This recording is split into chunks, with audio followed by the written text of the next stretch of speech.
Boa noite, irmãos, a graça e a paz. Muito bom estar com os irmãos. Bom, nós estamos avançando no estudo, estamos chegando ao final do estudo daquele que muitos acreditam, e nós, como tradicionais batistas que somos, também cremos nessa linha, do primeiro evangelho escrito, que é o evangelho de Marcos. E nós chegamos aqui, então, Marcos, capítulo 15. Nós vamos ler dos versículos 21 ao 40. Bom, aqui Jesus já tinha sido traído por Judas, já estava sob domínio dos soldados romanos, e aqui há de fato a consumação da entrega. Eu vou ler na NVT, tá, pessoal? Por favor. Aqui, então, a entrega de Cristo na cruz.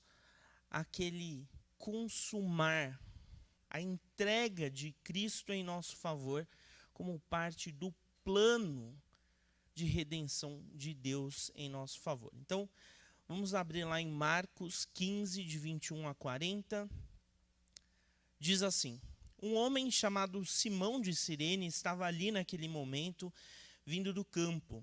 Os soldados o obrigaram a carregar a cruz. Simão era pai de Alexandre e Rufo. Levaram Jesus a um lugar chamado Gólgota, que quer dizer lugar da caveira. Ofereceram-lhe vinho misturado com mirra, mas ele recusou. Então os soldados o pregaram na cruz, depois dividiram as roupas dele, tiraram sortes para decidir quem ficava com cada peça. Eram 9 horas da manhã quando o crucificaram. Uma tabuleta anunciava a acusação feita contra ele, o rei dos judeus. 2 criminosos foram crucificados com ele, um à sua direita e outro à sua esquerda. Assim cumpriram-se as escrituras que diziam: ele foi contado entre os rebeldes. O povo que passava por ali gritava insultos e sacudia a cabeça em zombaria. Olhe só, gritavam.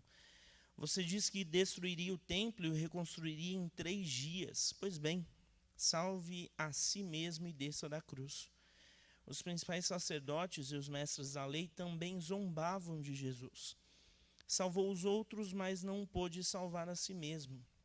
Diziam: que esse Cristo, o rei de Israel, desça da cruz agora mesmo para que vejamos e creiamos nele. Até os homens crucificados com Jesus o insultavam. Ao meio-dia, desceu sobre toda a terra uma escuridão que durou 3 horas. Por volta das 3 da tarde, Jesus clamou em alta voz: Eloi, Eloi, lama sabachthani, que quer dizer: meu Deus, por que me abandonaste? Alguns dos que estavam ali ouvindo isso disseram: ele está chamando Elias. Um deles correu, ensopou uma esponja com vinagre e a ergueu num caniço para que ele bebesse. Esperem, disse ele. Vamos ver se Elias vem tirá-lo daí. Então Jesus clamou em alta voz e deu o último suspiro. A cortina do santuário do templo se rasgou em 2 partes, de cima até abaixo. Quando o oficial romano que estava diante dele viu como ele havia morrido, exclamou: este homem era verdadeiramente filho de Deus. Algumas mulheres observavam de longe, entre elas estavam Maria Madalena, Maria, mãe de Tiago, o mais jovem, e de José e Salomé. Senhor Deus Pai bendito e misericordioso, fala conosco, Senhor, através da Tua palavra. Nos dê discernimento, Senhor, através do Teu Santo Espírito, para que a gente aprenda, Senhor, e coloque em prática aquilo que o Senhor deseja para as nossas vidas. Essa é a minha oração em nome de Jesus. Amém. Irmãos, quando a gente lê esse texto, a gente precisa ter consciência que Jesus morreu plenamente consciente. Consciente em 2 aspectos. Primeiro, que ele estava consciente do plano que Deus havia preparado para ele. Esse é um ponto importante. Segundo, que aqui a gente vê no registro bíblico que ofereceram para Jesus vinho com mirra. Mirra é um elemento muito importante para a época, e vocês vão lembrar que mirra foi um dos presentes que Jesus recebeu quando ele nasceu. Havia todo um simbolismo naquele presente. Quando a gente observa a história completa de Cristo, a mirra era um item muito usado, nesse caso, para funcionar como uma espécie de analgésico, algo para retardar a dor, mas também para conservação do corpo de uma pessoa morta. Então, quando Jesus não aceita o vinho com mirra, ele diz: eu não quero fugir dessa dor. Jesus sentiu a dor, Jesus estava consciente da dor que ele enfrentou ali na cruz. A gente precisa ter noção disso, porque muitas vezes a gente acha que a dor que Jesus sentiu pode ser minimizada porque Jesus é Deus. E de fato, só que Jesus é plenamente Deus e Jesus plenamente homem também. O que isso quer dizer? Que ele foi homem de dores, ele sofreu na pele a dor que era para ser nossa. E é uma dor que a gente nem consegue imaginar. Mas a Bíblia nos traz um relato do que foi essa dor. Só que ainda assim ele escolheu viver. Ele escolheu enfrentar essa morte de cruz.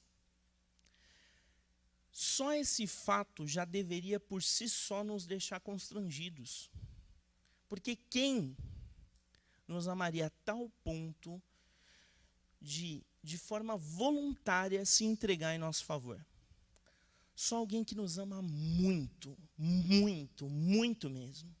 Alguém que compreende o quanto a sua entrega é fundamental para que nós voltemos para perto daquele que nos criou, que é Deus Pai.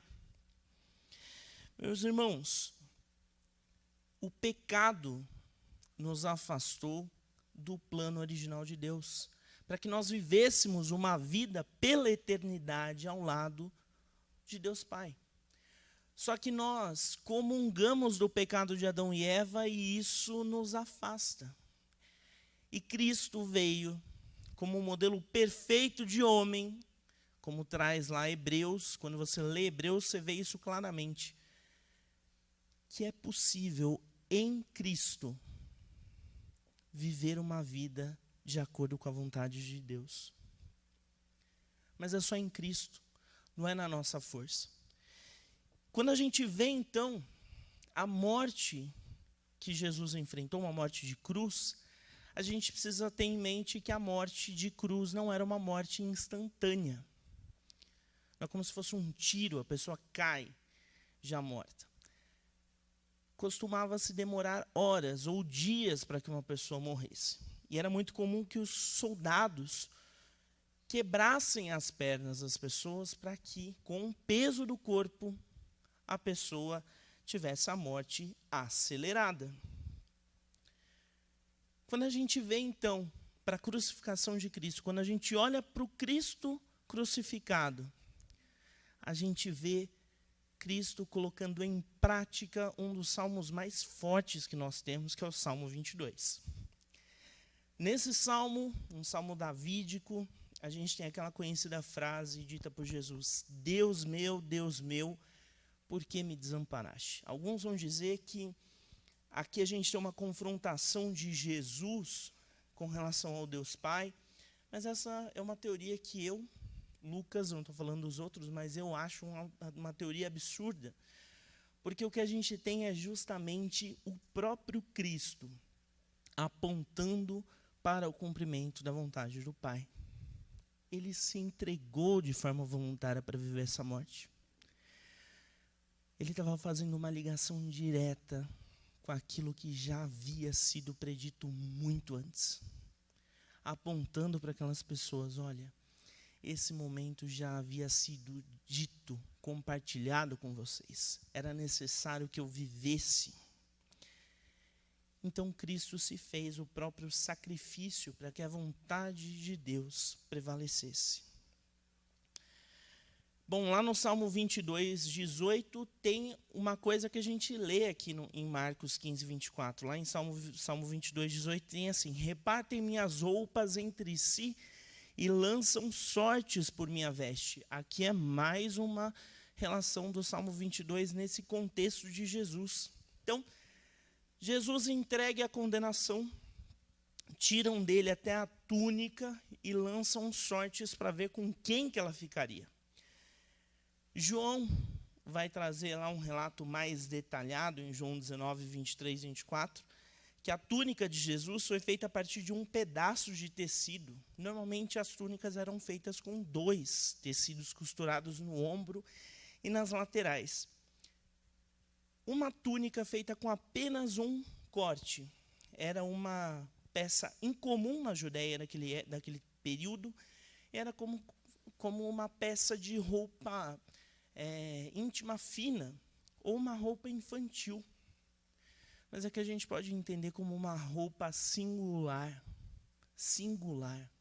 uma peça única, que já estava também predita, uma singularidade registrada no livro, nas Escrituras. Era algo extremamente básico, como ao longo de toda a sua jornada, Cristo mostrou o básico, o humilde, que aponta para Deus. A túnica era uma peça muito importante para a sociedade da época. Então, quando a gente vê aqueles soldados tirando a túnica de Jesus, que era uma forma de identificação com o seu povo, com o seu meio, aquilo é tratar Cristo de forma indigna. E por vezes nós fazemos o papel dos soldados, lançando sorte sobre as bênçãos que Deus pode nos dar. A gente exige que Deus nos abençoe, a gente exige que Deus entre com providência e nos acuda nos momentos difíceis. A gente vê Deus só como um trampolim para sair de um buraco. Mas Cristo não é isso. Eu achei muito bonita a fala da Ana Paula aqui no momento do louvor, da gente poder contemplar de fato a presença de Deus.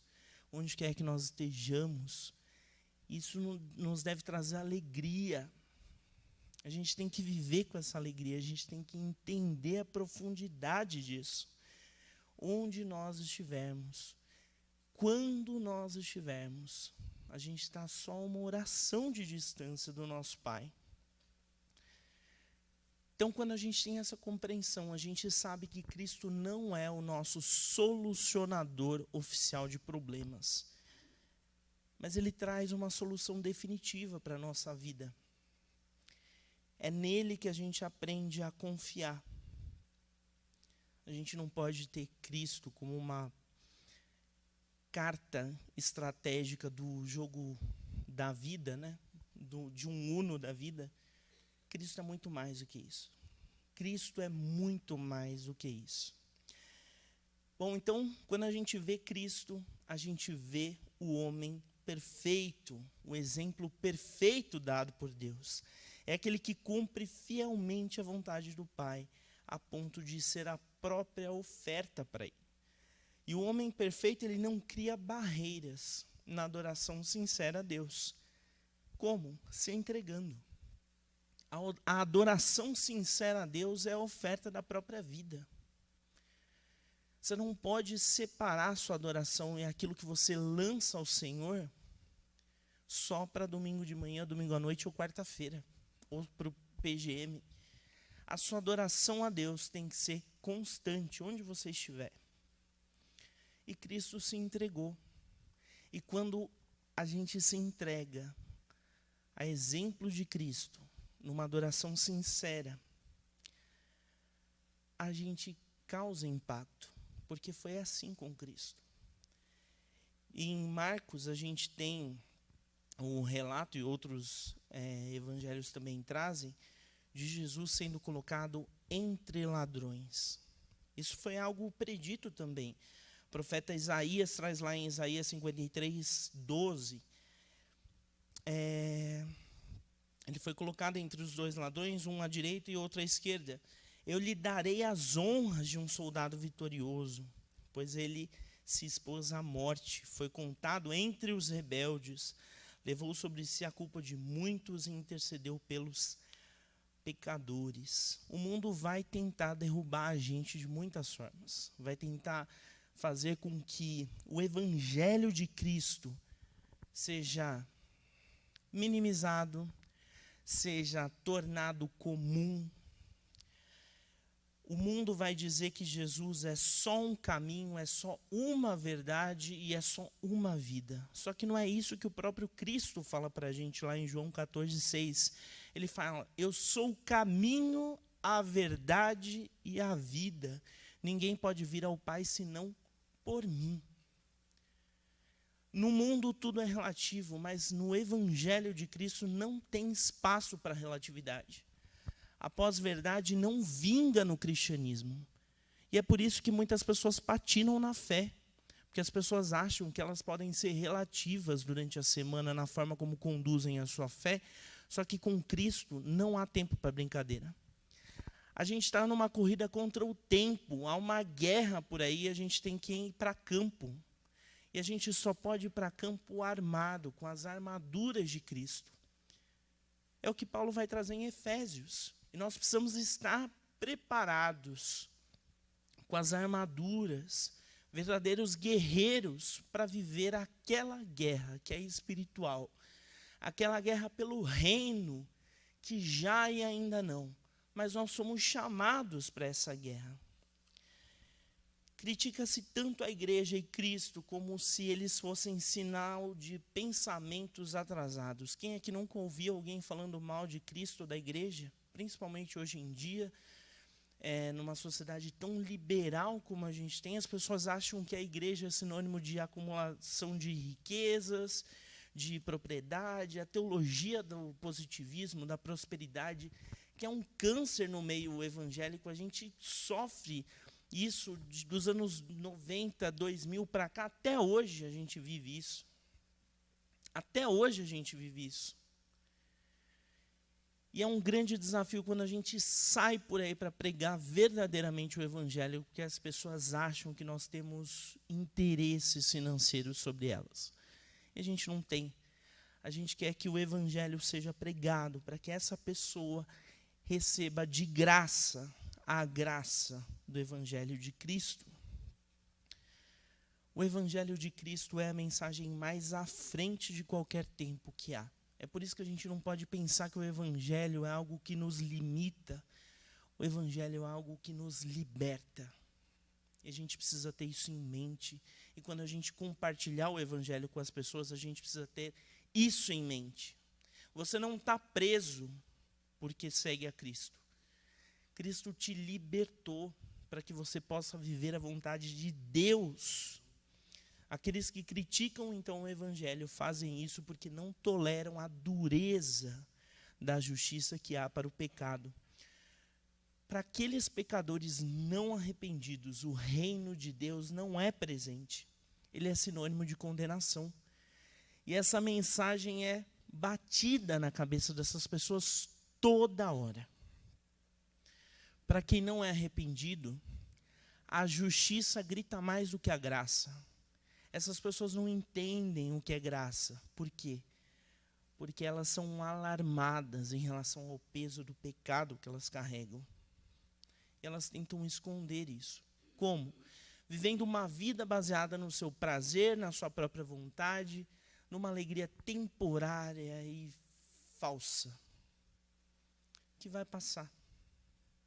E sobre ela recai uma condenação eterna. E nós que recebemos esse evangelho de graça, temos como missão passar esse evangelho de graça para essas pessoas. E é por isso que aqueles que seguem a Cristo correm o risco de serem zombados, como o próprio Cristo foi. Cristo sofreu a zombaria daqueles soldados, daqueles judeus, sofreu na pele, quando eles disseram que ele mesmo não conseguia salvar a si, apesar de ter salvado a tantos durante a sua jornada aqui na terra. Irmãos, a gente é e sempre vai ser motivo de zombaria. Sempre. Se você acha que na sua vida cristã, na sua jornada, você vai passar ileso a algum comentário maldoso, alguma intriga, você está vivendo um cristianismo errado. É um cristianismo muito light. E o cristianismo mesmo não é assim. Quem segue a fé lançada a partir dos fundamentos mesmo, quando Deus lança os fundamentos da fé, por meio de Cristo, essa fé implica em perseguição. Porque o próprio Cristo foi perseguido. Quem somos nós para achar que nós não seríamos? Há, sim, chance. E a gente precisa ter essa percepção. Nós temos um modelo perfeito que é Cristo. E a gente deve enfrentar essa circunstância e ter a consciência disso, sabendo que o Espírito Santo vai nos auxiliar nessa caminhada. Como? Nos indicando o caminho de uma vida santificada. Não adianta nada a gente ir à igreja, domingo após domingo, quarta após quarta, participar de PGM, participar de todas as programações e não buscar uma santificação de vida. Se você continua cometendo o mesmo pecado de quando você se converteu, é preciso avaliar se você de fato se converteu. Que tipo de pecado tem feito com que você caia?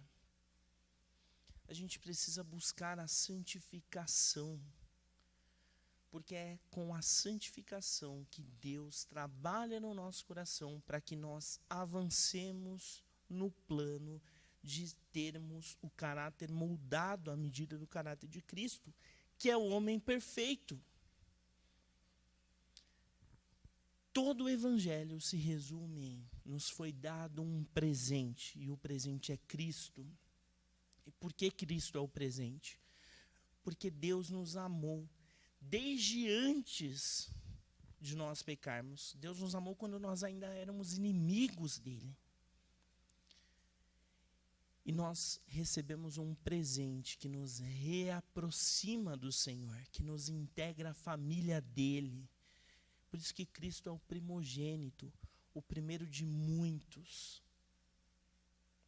E nós somos chamados filhos de Deus a partir e pelos méritos de Cristo.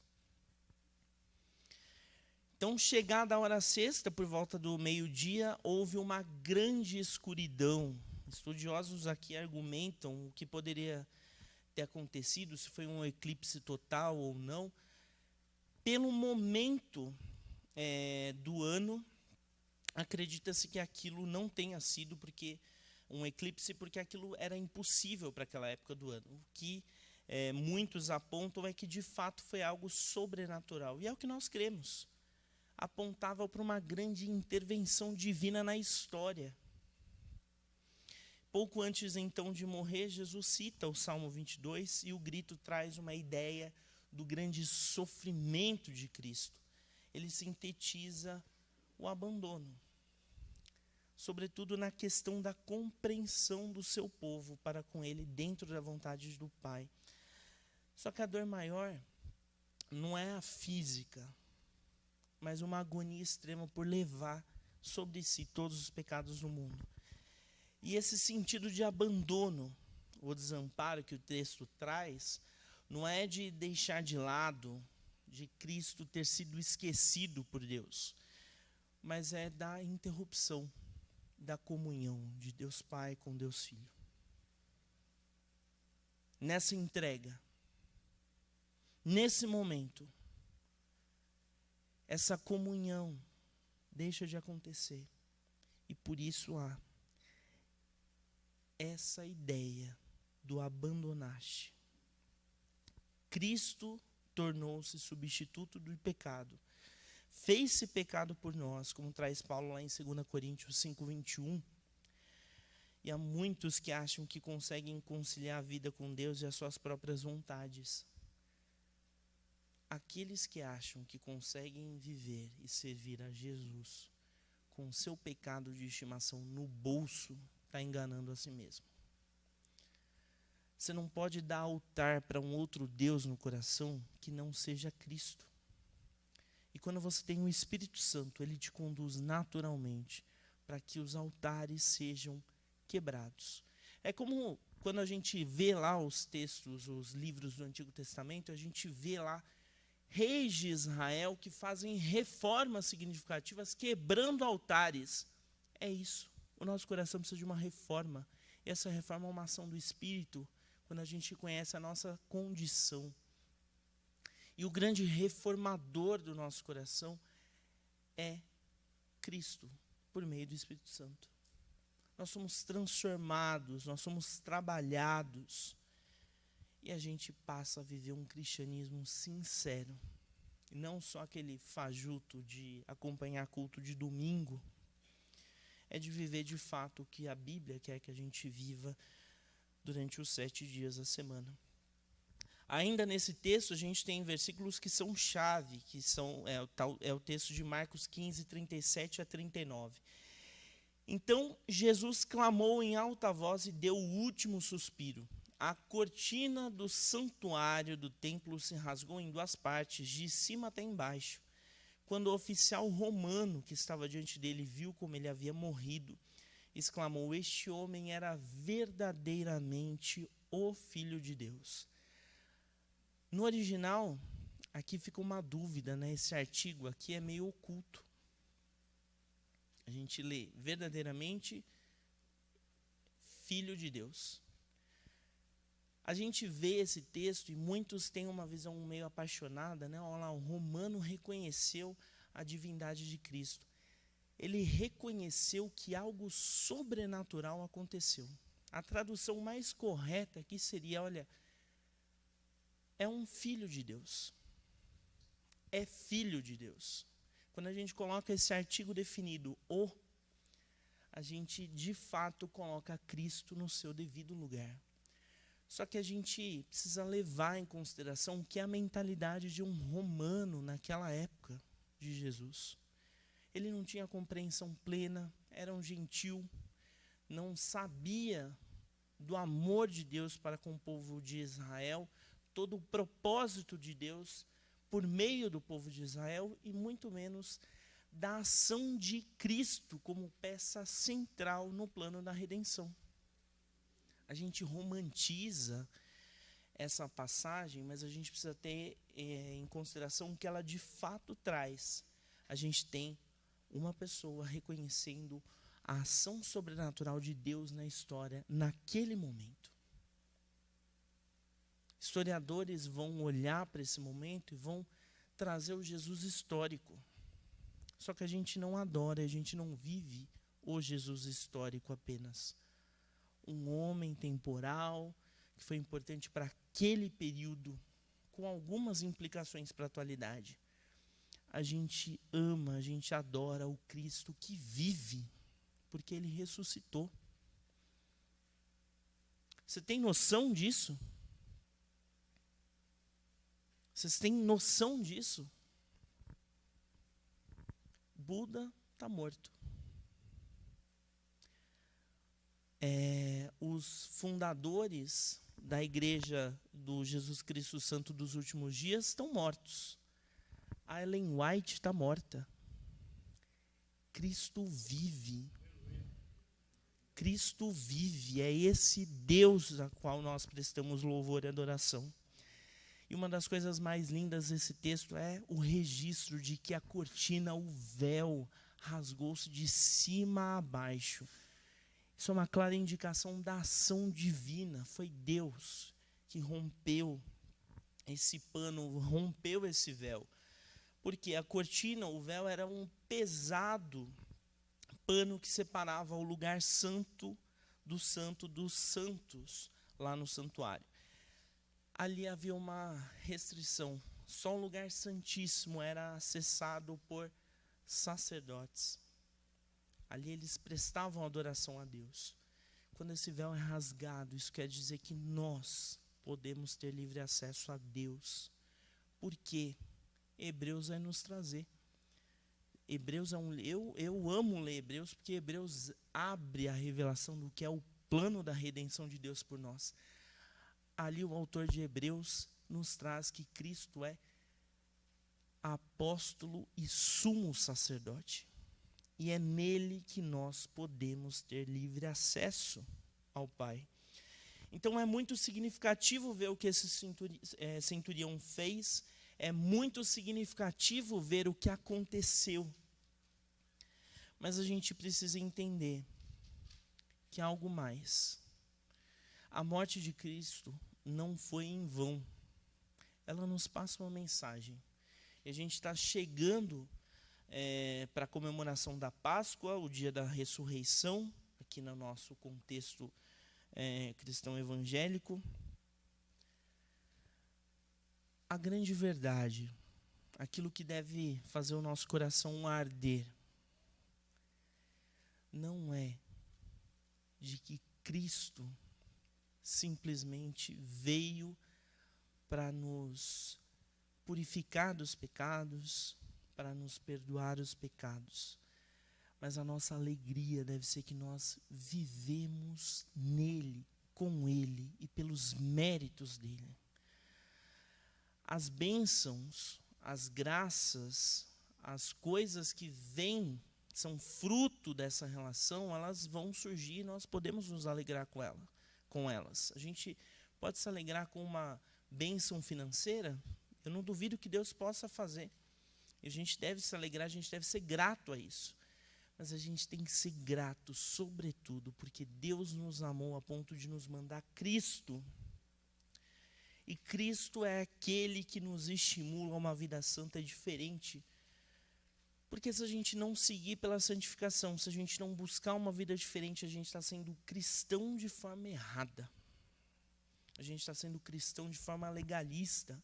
Quando a gente finge que cumpre o que a Bíblia nos manda, quando a gente finge que ora, quando a gente finge que participa do culto, das atividades, quando a gente finge que ama um irmão, a gente não pode ser legalista. Legalista eram os judeus que zombaram de Jesus, os fariseus, os saduceus, cumpridores da lei e guardadores do templo. Ali eles eram legalistas. A gente não pode ser legalista. A gente tem que viver com sinceridade o evangelho que nós recebemos, porque a gente recebeu de pessoas sinceras. Quantas e quantas pessoas vieram antes da gente, foram tomadas, impactadas por esse evangelho, tiveram um coração queimando, saíram do conforto dos seus lares, atravessaram oceanos, chegaram até aqui, anos e muitos anos atrás, séculos e séculos atrás, em condições precárias, para que o evangelho chegasse até a gente. Quando a gente comete pecados que nós sabemos que ferem o Espírito Santo, nós vamos na contramão do que é a vontade de Deus. E como a gente pode saber o que é a vontade de Deus? A gente só sabe na caminhada com Cristo. Porque o Espírito nos revela. Se você não caminha com Cristo, se você não tem uma vida devocional, se você não busca a presença de Deus,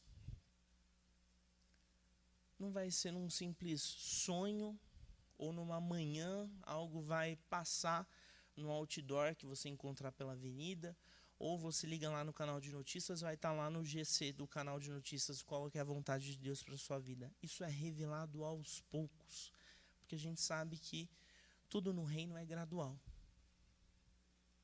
Isso é revelado através do Evangelho.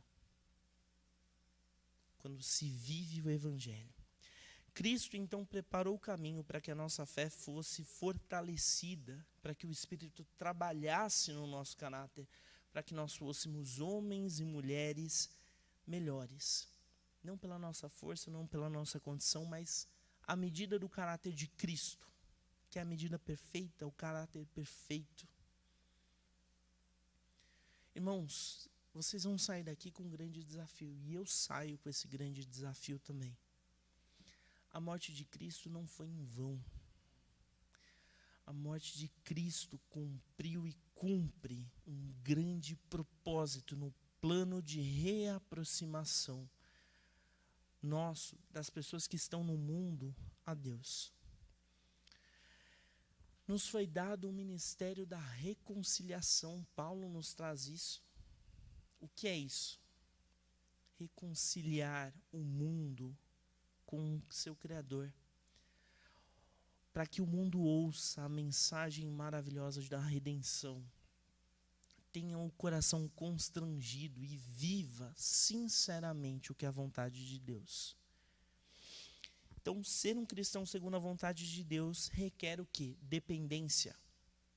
A gente precisa ter a dependência em Cristo em todo o tempo. A gente não pode caminhar com as nossas próprias forças. Coragem, porque dificuldades vão surgir. E principalmente humildade. Que exemplo maior de humildade que a gente pode ter, se não um exemplo de Cristo?